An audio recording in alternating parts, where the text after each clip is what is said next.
As a massive car fan, I have always dreamed of owning a supercar. But there's one type of car I used to think was kind of pointless. But this platform has evolved so far they could potentially be more complete than any supercar I've ever dreamed of. Luxury SUVs. The Porsche Cayenne, Range Rover Sport and Bentley Bentayga are all fast, practical and scream luxury. But none have ever quite had the appeal for me over something like an RS6, a BMW M3 Touring, or maybe a Porsche Panamera Turbo. But lately, there's been one troubling reason eating away at me as to why I think luxury SUVs could potentially be better than any supercar in the real world. But before I tell you why, let me show you a brand new super SUV that I think has the potential to be one of the best all-round cars ever made. This is the all-new Aston Martin DBX-S. At 727 horsepower, it makes it the world's most powerful series production SUV ever made.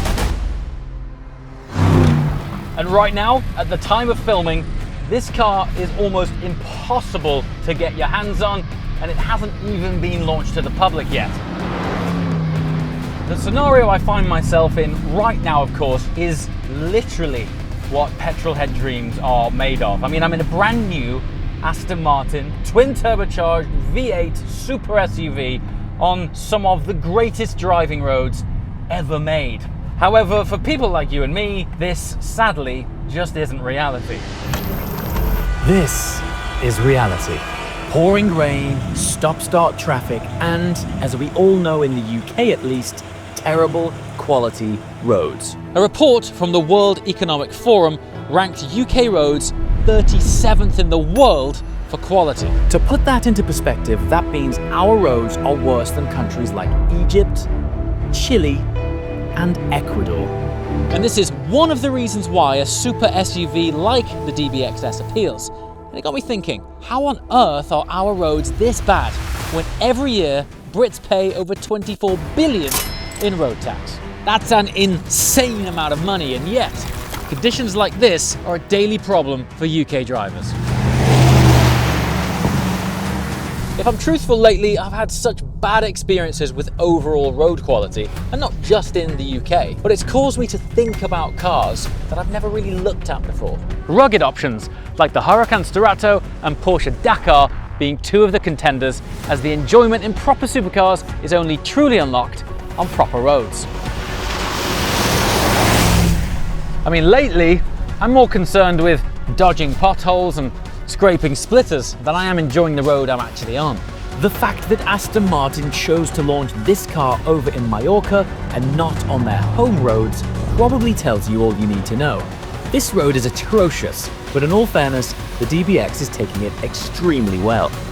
So, where does all our road tax money go? Well, what we find out later in this video will shock you. But first, let me show you why I'm driving this DBX today over a dream supercar like a Lamborghini. I'm lucky enough to own some of the cars I've always dreamed of. But what no one ever told me is sometimes supercar ownership comes with its own quirks. Usually when we see supercars online, a lot of the time it's in glamorous environments, perhaps in America or Dubai, flying down sun-drenched highways, twisty back roads or around racetracks. Scenes that make us dream of owning these stunning cars one day. And while these scenarios do exist, in the UK it's often far from the case. The roads are small and the weather isn't like the videos we see in blazing hot sunshine, meaning you only really get to use a supercar for a small percentage of the year. And that's where performance SUVs could be the answer for more regular driving engagement. The Lamborghini Urus, for example, has supercar speed and amazing looks. The G-Wagon has a status similar to a supercar. And the Range Rover Sport is great for everyday use and sometimes putting your foot down. Even Ferrari these days have their own version of an SUV, the Purosangue, a brand I'd never imagined would put their badge on an SUV. All of these cars are great for their own reasons, but I wish there was just one platform that amalgamated them all into one car.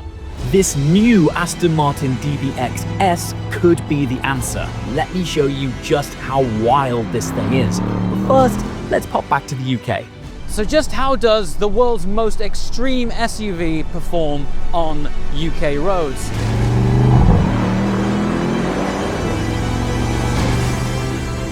I would argue that developing something like this is one of the hardest things to achieve in the automotive industry, because it has to be all things to all people. It's got to be really good at handling and yet really smooth and comfortable. It's got to be really fast when you want it to be, but then when you're on the school run or the shopping run, it also has to be very chill and refined. It needs to be as good off-road as it does going to the opera. And it has to do all of those things in this price bracket at the top of its game. For context, this 5-seater, big-booted, all-wheel drive cross-continental missile shares similar or better performance figures to some proper supercars. With a 0 to 62 mile/hour time of just 3.3 seconds and a top speed approaching 200 miles an hour, this puts it in the realms of a Lamborghini Huracan Technica and VMAX in line with a Porsche GT3.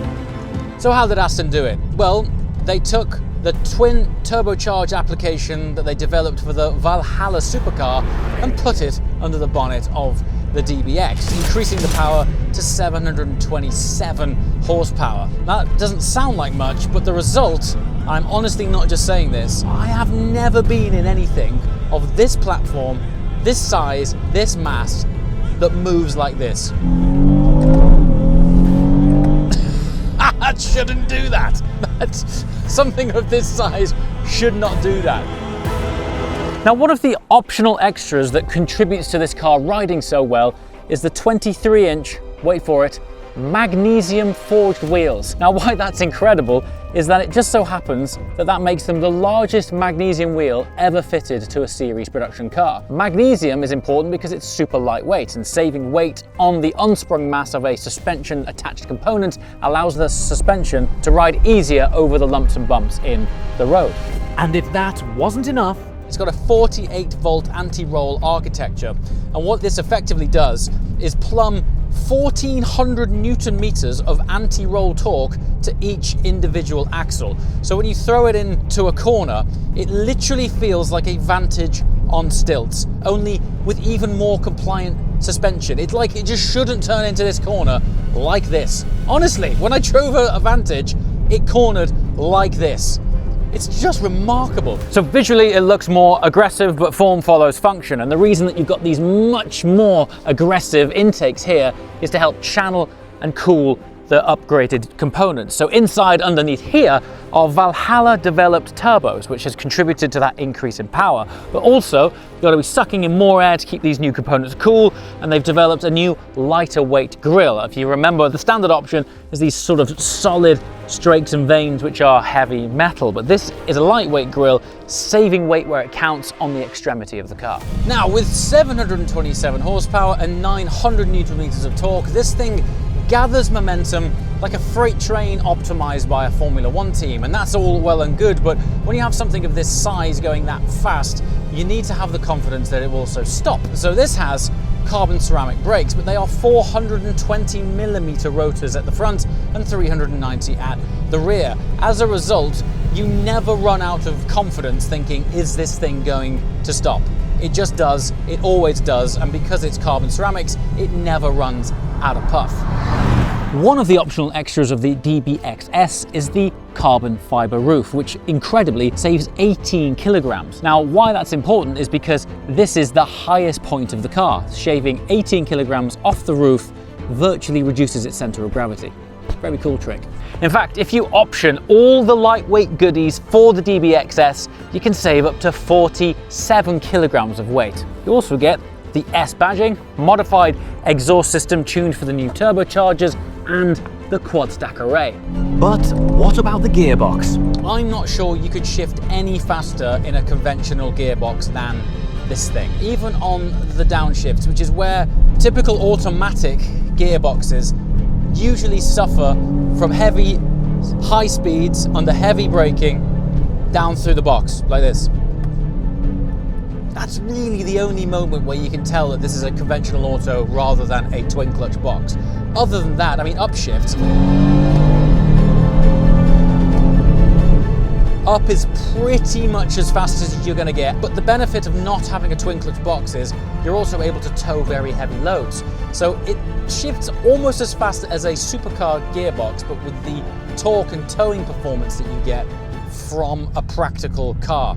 Not that I could imagine too many people in these going caravanning, but if you wish to, you could tow one. Now, as I mentioned earlier, it is an increasingly rare occasion when you actually get to enjoy a supercar in the UK. So forking out hundreds of thousands on a car that you rarely get to enjoy its full performance even has me scratching my head sometimes. Would it be better to buy one car that does so many things so well? And yes, there is a catch, because in a minute, I'll tell you the price of the DBX-S. And if you thought it sounded pretty good back in the UK, out here on this euphoric ribbon of billiard smooth hot tarmac, this thing just takes on a whole different life. It really comes alive.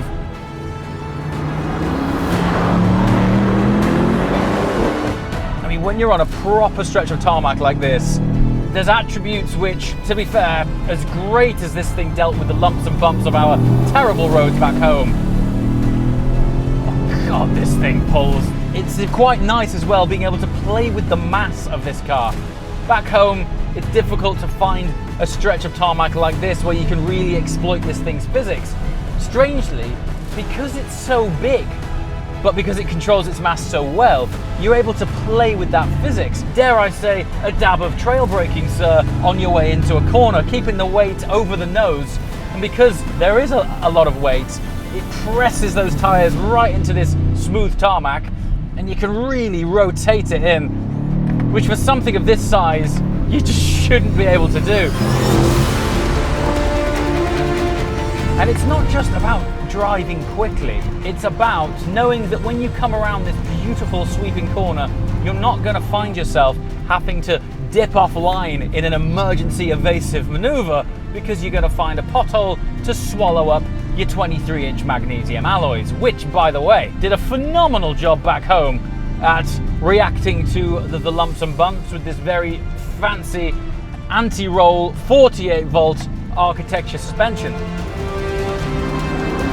While this does a phenomenal job back home, it does a much better job out here. Unbelievable. And yes, the DBX is a brute, but it's got a whole different side to it as well. Of course, the magic of a good SUV is down here on the drive select switch. Right now, I've been attacking those corners like a tarmac terrorist back there, but now I find myself in the mood to chill, and I'm going to wind this down into GT mode, which is basically its standard mode when you turn the car on, and then you waft along on a sort of bed of effortless torque. It really is the epitome of a Jekyll and Hyde car, this. A minute ago I was driving as I was, and right now I'm driving as I am. And let's be real, we've seen how one might spend 80% of their time in the real world in cars like this. But on the 20% occasions when you might find yourself on a road trip on a stretch of tarmac like this, or you might be lucky enough that your commute to and from work is on a decent British B road, you know every morning and every evening on your commute there and back, you can look forward to being able to exploit the physics of this and the dynamics of a great driving road. And in between, you're taking your kids to school, you might be going on a night out, road trip, baggage space, 5 seats. It's pretty flipping awesome, this thing. For me, one of the totally unique propositions of the DBX is that it's a totally unique proposition. It's built on its own entirely proprietary architecture, unlike, for example, the Urus, which shares the Volkswagen Group's MLB platform, the same as a Volkswagen Touareg and an Audi Q8. It's not a problem, it's just, in turn, it makes all of their profiles quite similar to the Bentayga and the Cayenne, which is also built on the same thing. But it's also class-leading in headspace, legroom, and boot space.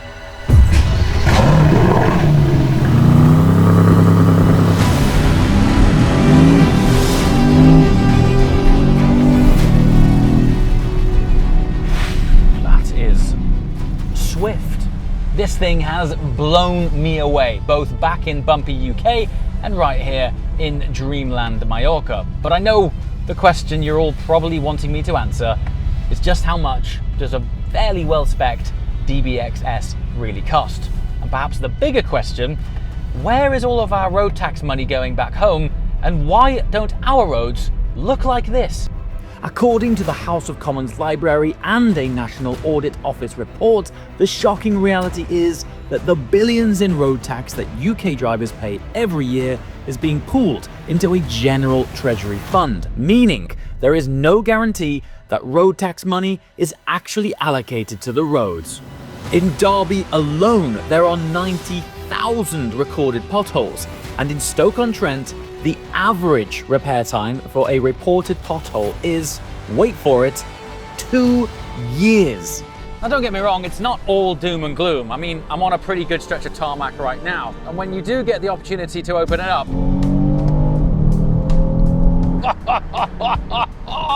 this thing does not hang around. But now I'm heading somewhere special to finally reveal the answer to the all-important question. What does the DBX-S really cost? Okay, so we're here at Aston Martin HQ to spec a dream Aston Martin DBX-S to find out what the price really is. I'm speccing this car at the actual Aston Martin headquarters in their new configuration suite. What's behind these doors is incredible. So from a paint point of view, we really categorise our paints by colour group. So I suppose it's where you want to start from an exterior paint. Leaning towards some sort of green, actually. I'm quite liking the look of this dark green here. Yeah, Buckinghamshire. So that's from our green. Provenance palette. It's one of our heritage colours. It's a really stunning paint. DBX-S, does that come with the magnesium wheels, or is that an option that's unlocked on the S? So that is an option that is unlocked on the S, which Okay. wouldn't be available unless you walk into the S. Then what we have on S that we wouldn't have on our 707, turning back around, is our S livery pack. From a lower point of view, obviously that's your front splitter, your side sills and your diffuser. And then from your upper, it's your sort of mirror cap area, higher level, your side strake. That's a pretty serious option. Dare I ask how much that is? Lower package retails at 14,000 and the upper is 7,500. Stepping back down to the wheels, so you'll see we've left that orange caliper on there, but as controls that for you, we have got our palette of brighter calipers. So generally we do start with the black on DBX-S, it goes with the grey. From a badging point of view, which is obviously a huge part for Aston Martin, we do have in our personalisation section a few options on this vehicle, which is our enamel, which is our traditional badge, and then our black chrome as well. So we will switch to the inside. We have an Alcantara monotone and duotone, and then a leather monotone and duotone. So we can go more sporting with the Alcantara. I mean, it's a big difference, isn't it? It's a big change. So that's a ballpark spec that is a well-spec'd, but nothing too crazy DBX-S. Well, how far can we push it on this until it goes so far out of range that you can't see it? We could give it a good go. Yeah? Yeah. This room and this service was everything and more that you'd expect from an Aston Martin experience. However, it comes at a cost. So let's find out what a well-optioned DBX-S would cost me. I mean, while that's expensive on your standard options list, Yeah. what would something like that potentially be? You'd be in the rounds of... Okay, the results are in. So I spec'd my dream DBX with some carbon options, Alcantara interior and upgraded paint, coming in at £258,870. Then we got a bit carried away, spec'd most of the options exclusive to DBX-S, all the carbon and magnesium wheels and special paint, coming in at £318,920. Then we went full send, speccing the optional Andromeda Ultra paint, which comes in at an additional, wait for it, sort of 80 plus. £80,000. meaning you can, if you want to, spec a DBX-S to over 400,000. Let me know in the comments below what you think of the new DBX-S and what the roads are like wherever you are.